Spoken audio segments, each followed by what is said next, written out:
What up, people? Y'all know what it is. Doing my little daily walk around my neighborhood.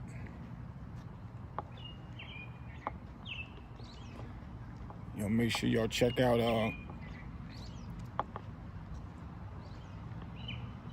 my movie on it's on Tubi. Me and my boy Mike Anderson. My boy wrote it, directed it, edited it. Very talented. It's a positive film. It's a film about him getting locked up, being a young boy, wilding out, doing the same things that some of these kids is doing now. Probably doing it on another level now. The kids are, opposed to then. But it's called Polished Soul. It's about him being locked up, facing the death penalty. And he took a life sentence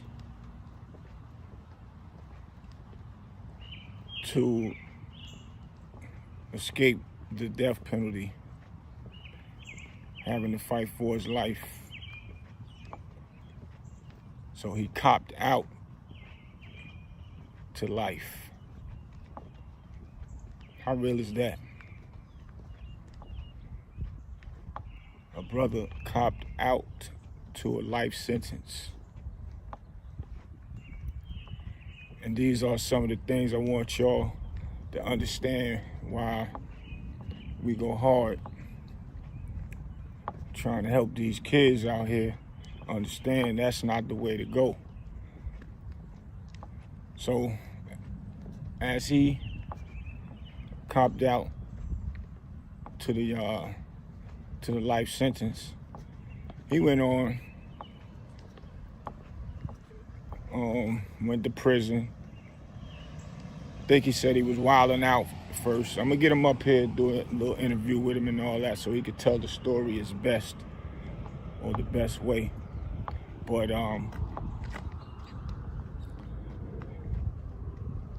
he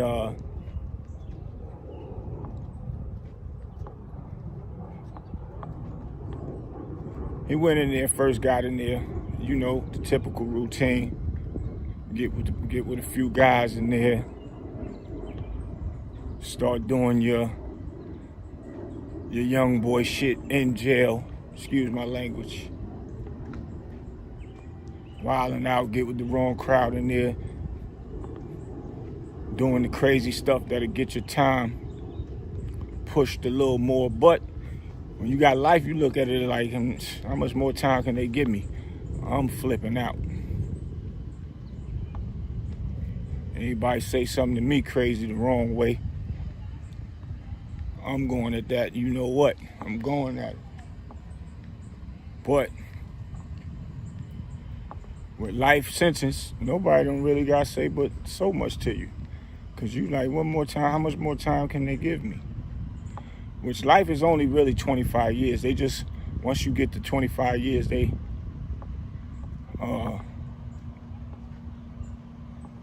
really got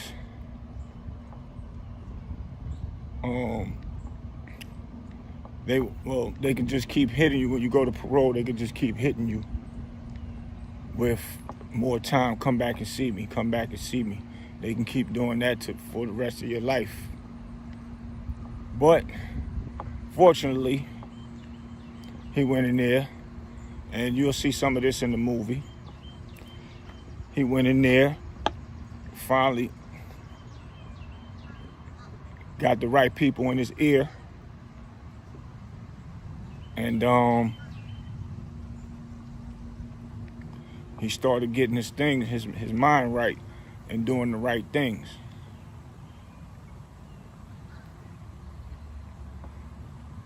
He started going to school, got his degree in there, learned how to write scripts in the right format for movies.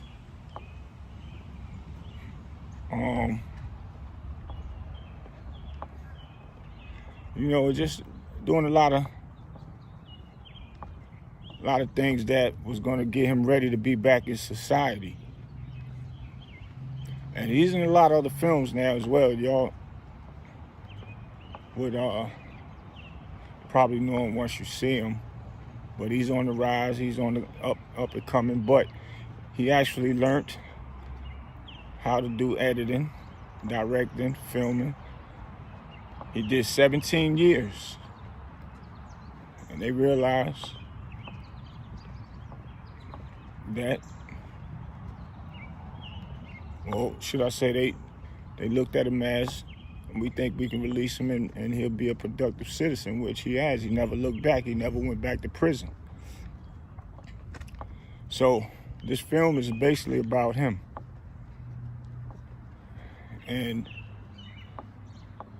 it's a great message to these young cats out there, because he was one of them cats that was wilding out and doing the same thing these dudes is out here doing, but not to that extent.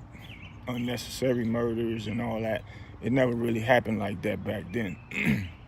But he's from Fayetteville, so it's a Fayetteville story. Fayetteville, North Carolina.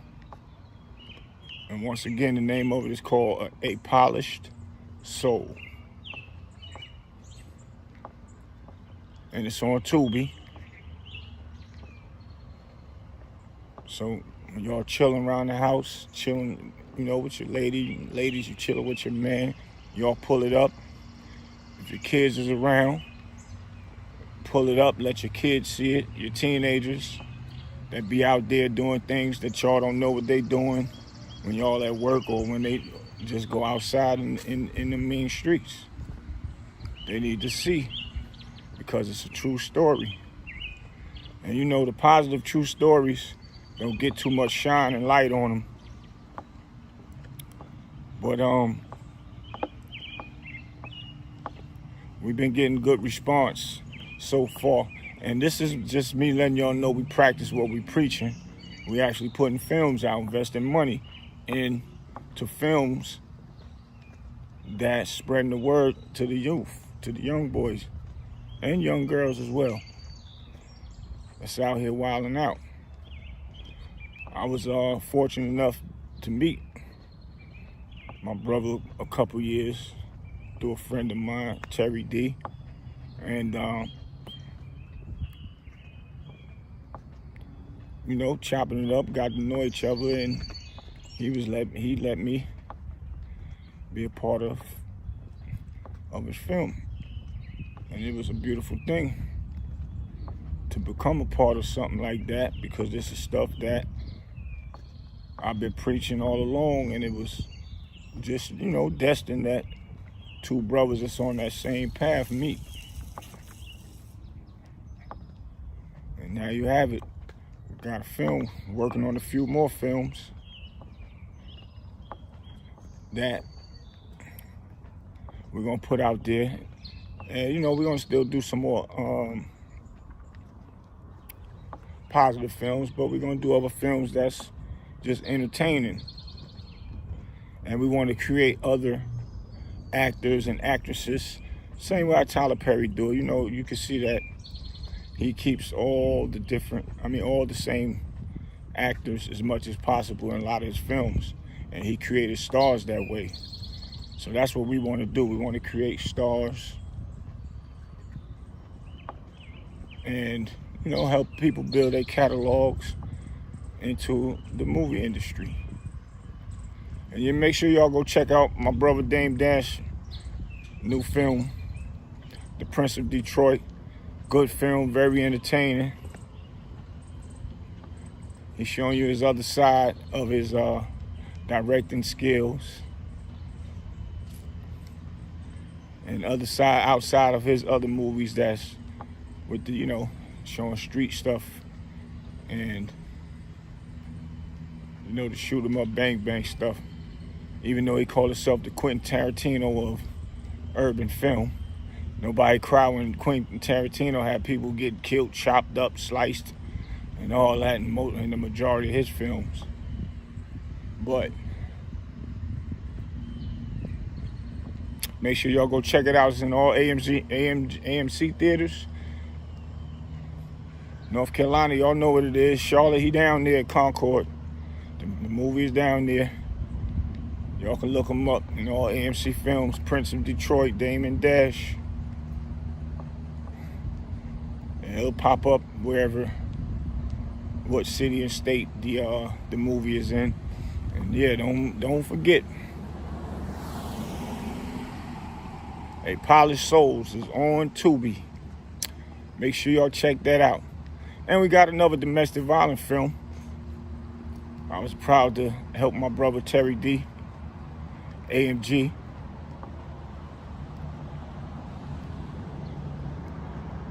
It's called 17 Days.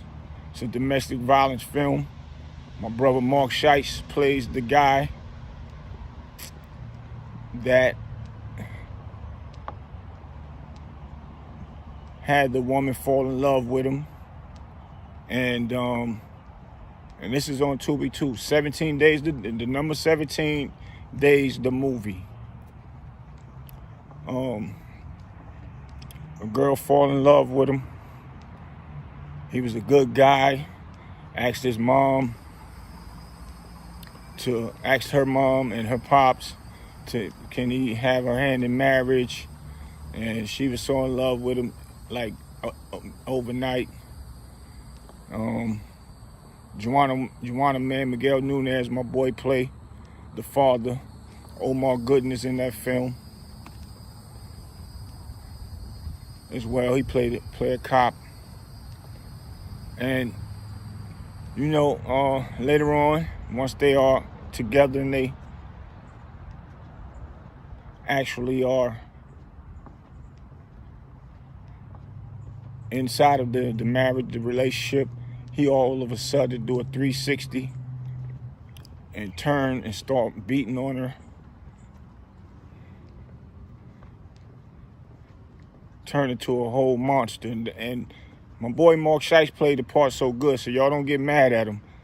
But he had to play the part so y'all can understand this is, you know, the seriousness of domestic violence. That's what it's all about. Getting that point across. It's another positive message because domestic violence is very, very serious out here.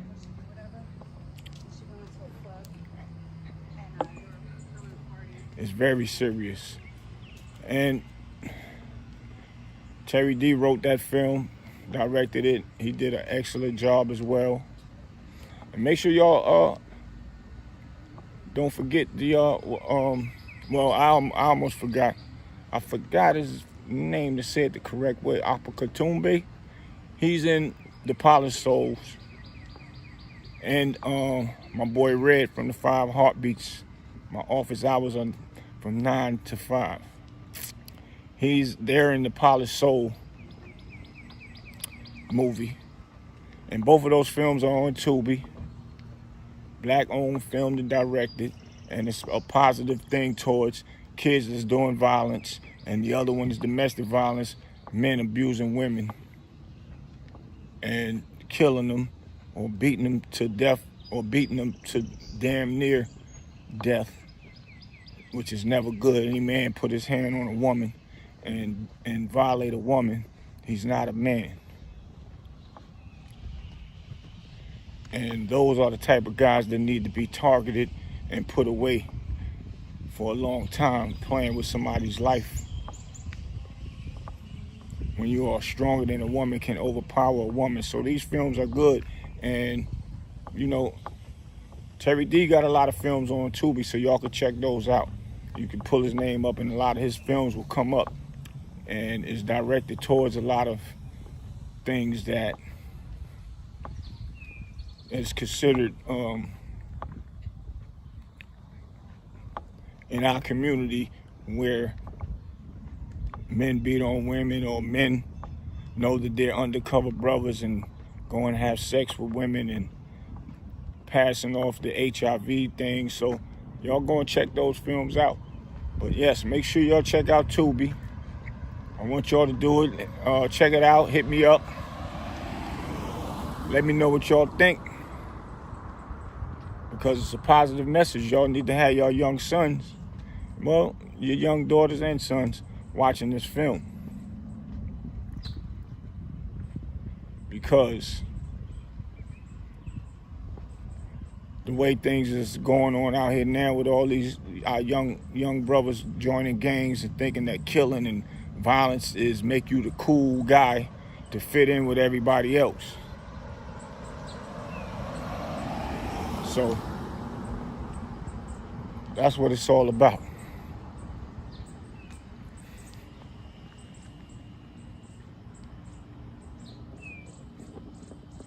So I need y'all to actually hit me up after y'all check it out, man. Let me know what y'all think. Put in a lot of work from the movie to get that message out there, to save lives. So that's what it's all about. So we need your support. And we're gonna bring y'all a whole bunch of other great movies, great films. So y'all stay tuned and be ready for that. Now I want to get into one other thing. You know that it's going on out here now that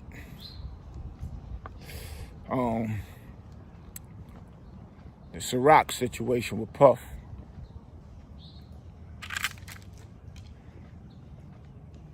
It's looking like they about to tell Puff, or have already told Puff that they gonna cut ties with him doing the Sarak thing. And what's crazy is you guys get to see how quick it can be for business to turn around on you. Your business can be going good, but when you don't actually own it,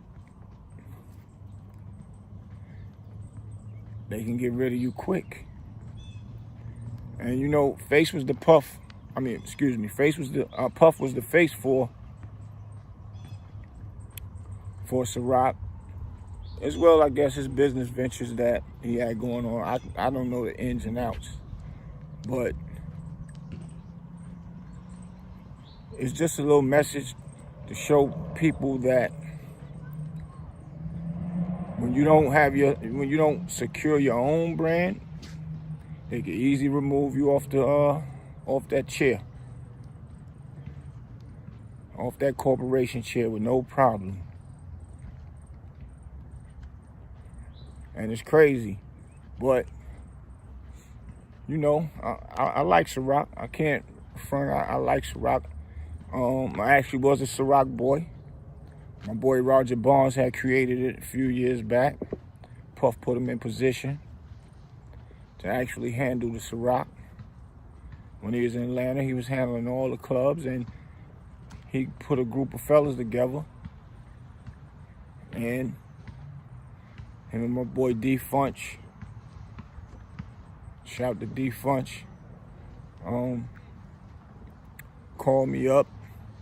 I brought a few of my guys that was here in North Carolina, and we created a Sarak Boy movement here in North Carolina. So, you know, and we was always moving and doing a lot of parties and trips to London. I missed the London trip, but they was calling for us to come host a lot of parties in a lot of places, a lot of states, out of the states. So it was a good thing, and it was a good opportunity for other black men to have, have something and experience other things to do. So I'm always be grateful to the Sarak movement, and hate to see that it's actually going to stop between, the company and Puff, which is another black man that's actually, part of us, part of our culture.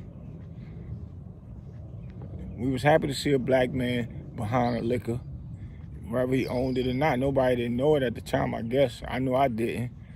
But I still like to see our black men rise and be a part of something that's powerful and strong, which when he got behind it, he made it powerful and strong. Nobody can't take that from him. Because Sarak was a struggling brand until Puff took over and was running things and made Sarak into what it is today. But you know, when it comes to that money, they don't care what you did for them. They still own it. If they feel you done something wrong, they're gonna get rid of you. And it's supposed to have been something about some type of racial comments or something with this situation. I didn't dig too deep into it. I was kind of watching and passing, but it's looking like it's something real serious and something to do with Darion. I believe that's it. Darion, the vodka, something with George Clooney, with his liquor, Casamigo, which everybody love, Casamigos. But this is my conversation shows you how fast everything will be smiles, honky-dory for years, and soon as one wrong thing and you don't have full ownership, could get rid of you fast, quick, in a hurry. But I'm thankful for the opportunity to run around and do some Sarak stuff, some Sarak boy stuff, which I'm still considered the Sarak boys. Shout out to the Sarak boys up in Philly.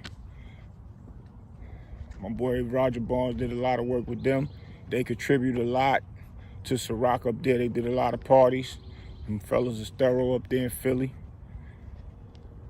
So, can't forget what Sarak done for people like us. It put a lot of money in my pocket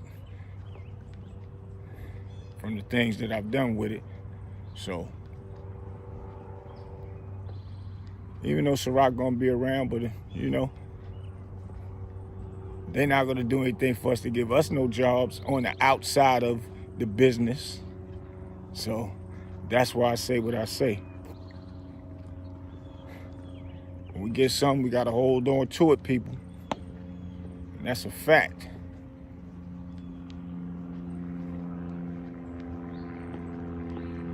But just wanted to touch up with y'all on that.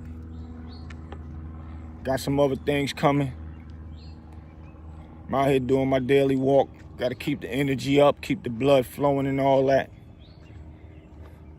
Your boy Big Boosie, Street Knowledge Podcast.